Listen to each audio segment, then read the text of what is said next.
Salut tout le monde et bienvenue dans cette nouvelle vidéo. Aujourd'hui, je voulais vous parler un peu d'argent et vous donner le détail de ce que m'a coûté le fait de participer et de finir un Ironman. Donc le but, c'est de voir chaque dépense. Elle s'étale sur environ 1 an et demi, 2 ans. Et je considère, quand je vois le matériel des autres triathlètes, que ce soit pendant l'épreuve ou sur les réseaux, que je suis resté dans un budget relativement restreint. Alors je dis bien relativement parce que vous allez voir que j'ai quand même pas mal dépensé. Mais bon, ça vous donne une idée quand même, si vous voulez vous lancer sur un Ironman ou sur du triathlon en général, de combien à peu près il va falloir dépenser pour un minimum d'entraînement et de matériel. Alors j'ai catégorisé les dépenses pour 7 groupes, un pour chaque discipline, donc natation, vélo, course à pied, et ensuite un groupe de matériel général, un groupe alimentation, un groupe pour l'inscription à l'épreuve, et un dernier pour les frais liés au voyage, donc au déplacement et à l'hébergement. On commence par la natation. En termes de vêtements, j'ai acheté évidemment un maillot et un bonnet de bain, environ 20 et 5 € chez Decathlon, et des lunettes de piscine à 24 €, donc là rien de particulier. Ensuite, j'ai pas investi dans énormément de matériel, simplement un pull boy, un tuba frontal et un élastique pour 6, 14 et 4 €. Et vous pourriez ajouter des palmes et des plaquettes par exemple. Moi personnellement, j'en ai pas. On est à 48 € et à ça vous ajoutez le prix d'une combinaison donc à utiliser le jour de la compétition et si vous pouvez nager en eau libre près de chez vous. Donc 99 € chez Decathlon toujours. Mais le principal poste de dépense pour moi en natation, ça a été les entrées piscine. J'en ai eu pour 171 € sur toute ma prépa, donc environ 5-6 mois, sachant que j'ai fait 2 séances par semaine au début pour finir avec 3. Donc là, évidemment, ça va vraiment dépendre du prix de votre piscine, du nombre de séances par semaine aussi. Et si vous avez un plan d'eau accessible gratuitement pour nager en eau libre à côté de chez vous, c'est encore mieux, évidemment. En tous les cas, ça fait un total de 343 € pour la natation. Ensuite, le vélo. Alors on commence par le vélo en lui-même que j'ai payé seulement 325 € d'occasion sur Le Bon Coin. Alors on va pas se mentir, le vélo, c'est clairement le poste de dépense qui va faire la différence dans le budget. Moi, sur mon Ironman, j'étais probablement dans le top 10 des plus vieux vélos et la qualité de la machine et de votre position dessus va pouvoir vous faire gagner de précieuses minutes sur l'épreuve. Mais avec un vélo de qualité, tout de suite, on va rajouter peut-être quelques milliers d'euros au budget. En tous les cas, vous voyez qu'avec un vélo comme le mien, ça m'a pas empêché de finir l'épreuve et de faire un temps que j'estime satisfaisant, on va dire, pour un débutant et pour une première expérience. Et également, faire un achat d'occasion et abordable, ça permet aussi de tester, de voir si on aime ce sport et donc de ne pas dépenser tout de suite 3000 €.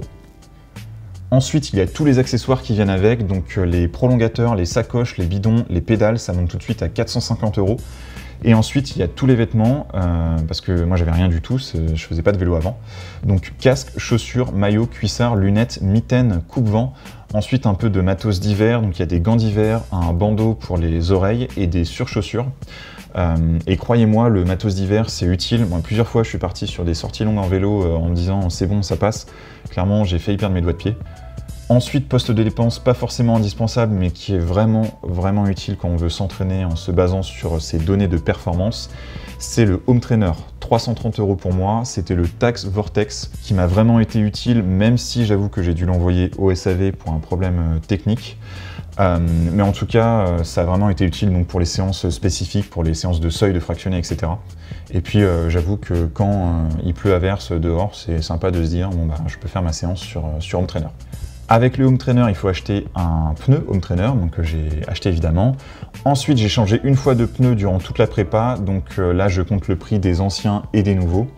Et dans tout ce qui concerne la partie roue, on trouve aussi une petite pompe à main à fixer sur le vélo, une grande pompe plus classique, un gonfleur CO2, des cartouches de CO2, une bombe anti-crevaison, les démons de pneus, des rustines, 14 chambres à air, j'ai beaucoup crevé, et du dégraissant et de l'huile pour l'entretien. Tout ça, ça nous fait un total de 1444 € pour la partie vélo, dont 655 € pour juste le vélo et le home trainer. Après, ça va surtout être du vêtement, et là, il faut aussi se dire que niveau vêtements, un coupe-vent par exemple, vous n'allez pas en racheter 5 par an. Normalement, c'est des choses que vous allez garder longtemps. Le plus embêtant, c'est surtout les consommables, donc les pneus, j'en ai eu pour 136 € et les chambres à air, 43 €. Ensuite vient la course à pied. Alors on commence par les chaussures. Moi j'ai acheté 3 paires, dont une paire de trail. Paire de trail qui est dispensable. Mais moi j'en ai acheté parce que j'ai une forêt à côté de chez moi et que j'aime bien courir plutôt en forêt que sur de l'asphalte quand je fais des sorties longues de 3 heures par exemple. C'est quand même plus sympa. Et quand vous avez un peu de dénivelé ou des sentiers un peu plus techniques, c'est plus pratique de courir avec des trails. En tous les cas, j'en ai eu pour 360 € en tout, 2 chaussures. Ensuite, une casquette, 2 shorts, j'ai mis un t-shirt, mais en réalité j'en ai bien plus. J'ai surtout des t-shirts, vous savez, qu'on vous file quand vous participez à des courses. J'aurais pu mettre un x2, x3 ici, mais je considère qu'on a tous au moins 1 ou 2 t-shirts pour courir chez soi, donc j'en ai pas rajouté. Ensuite, un cuissard, donc de la longueur d'un short mais serré. Un haut de trail imperméable, donc surtout pour courir sous la pluie. Un sac de trail, vous savez, avec la poche à eau dans le dos et les poches sur les côtés, donc utile aussi pour les sorties longues, pour avoir de l'eau et pour ranger vos gels, vos barres, etc. Et un legging, donc également pour les temps froids. Et tout ça nous mène à un total de 553 €, dont surtout 360 € pour les chaussures. Ensuite, j'ai donc fait une catégorie générale. On trouve dedans la trifonction, achetée 50 € chez Decathlon. C'est donc la marque Decat, donc Aptonia. Un porte-dossard obligatoire, de la crème anti-frottement, surtout pour mes sorties vélo. Donc au-delà de, je sais pas, 150 km, c'est quand même pas mal d'avoir de la crème anti-frottement. Une balle de massage, celle-ci, 5 € seulement, et ça fait beaucoup de bien, surtout sous les pieds. Et surtout, une montre multi-activité. Celle-ci, pour ma part, c'est une Garmin Fenix S5, donc extrêmement utile. Ça permet de programmer ces séances spécifiques, de fractionner de seuil par exemple, et ça permet de surveiller ses allures aussi, donc ça a vraiment été un indispensable pour moi. Donc elle m'a coûté 400 €, il y en a peut-être des moins chers sur le marché, probablement même. Mais il faut se dire que moi, c'est une montre que j'utilise aussi pour d'autres choses que le triathlon. Par exemple, cet été, je suis parti en randonnée dans les Pyrénées et je l'ai utilisé comme GPS. Donc, c'est pas un achat fait uniquement pour le triathlon. Ça nous fait un total ici de 472 €, dont 400 € juste avec la montre. Ensuite, j'ai une catégorie liée à la nourriture. J'en ai eu pour 79 € de gel et je n'ai acheté que du gel Decathlon qui est, je crois, le moins cher, ou un des moins chers en tout cas. Ensuite, 31 € de poudre ISO, donc poudre calorique énergétique qu'on met dans le bidon sur le vélo, et 9 € de barres, donc quasiment rien, j'ai préféré manger des gels.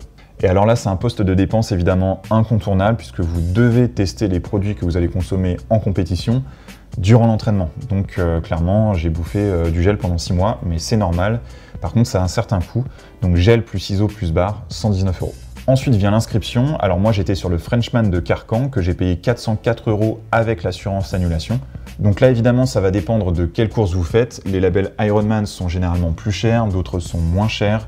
Ça dépend vraiment, mais a priori vous allez quand même devoir débourser au moins quelques centaines d'euros. Ensuite, le jour de la compétition, il faut évidemment vous y rendre et loger sur place, sauf si vous avez la chance d'habiter à côté. Moi, c'était pas le cas. On a fait Paris-Lacano en voiture, à 2 dans la voiture, ça nous a coûté environ 100 € d'essence et 100 € de péage chacun. Et on avait pris un Airbnb, on était 4 dedans et ça nous a coûté 115 € par personne. Donc 315 € pour les frais liés au voyage et je compte pas là-dedans la nourriture sur place. Par exemple les éventuels restos après la compétition, car ça rentre pas dans le cadre des obligations pour la réalisation de l'Ironman. Finalement, tout ça, ça nous amène à un total de 3650 € et 1 centime.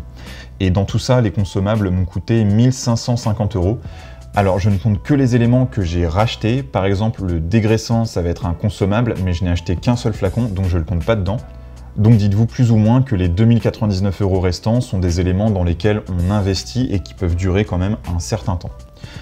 Alors c'est sûr que ça fait une somme, j'ai moi-même été surpris quand j'ai fait les comptes, je pensais pas que ça chiffrait autant. Et pourtant, comme je vous le disais, j'ai été pioché, je pense, dans du matériel plutôt abordable. Ensuite, la somme est plus ou moins importante selon comment on voit les choses. Par exemple, il y a 720 € pour l'achat du dossard et le voyage sur place. Sachant qu'on est resté du mercredi soir au dimanche midi, ça fait donc un long week-end que moi personnellement je vois un peu comme une période de vacances, ou en tout cas que j'inclus dans mon budget vacances à l'année, c'est pas quelque chose que je vais mettre en plus. Ensuite, donc comme je vous le disais, il y a la montre que j'utilise pour autre chose que le triathlon, il y a le vélo aussi que j'utilise pour me déplacer en ville ou ce genre de choses. Alors si j'avais un vélo à 3000 € je le ferais peut-être pas, c'est sûr, mais bon, en tout cas pour l'instant je le fais. Donc vous voyez qu'il y a des gros postes de dépenses comme ça que j'essaye de voir différemment, puisque c'est de l'argent dépensé pour le triathlon certes, mais aussi pour autre chose à côté. Alors c'est peut-être un moyen de me rassurer aussi, je sais pas. En tout cas c'est comme ça que je vois les choses. Et puis il faut aussi se dire que c'était mon premier triathlon, donc si on prend les consommables, donc 1550 €, finalement 1550 € pour un long week-end de vacances et faire 3 sports toute l'année, C'est sûr que c'est une somme, mais ça reste, disons, acceptable. En tout cas, ça dépend évidemment des budgets de chacun. En tout cas, c'est tout pour cette vidéo coût d'un Ironman. J'espère que ça vous a été utile. Dites-moi dans les commentaires, vous, combien vous dépensez en général en termes de consommables, de matériel, si vous rachetez du matériel dans l'année, si vous avez des astuces pour dépenser moins sur certains postes de dépenses, ça peut être utile à tout le monde. Donc vraiment, n'hésitez pas. Si la vidéo vous a plu, aidez-moi à la mettre en avant sur YouTube en mettant un petit like. Abonnez-vous si vous en avez envie et je vous dis à la prochaine. Salut!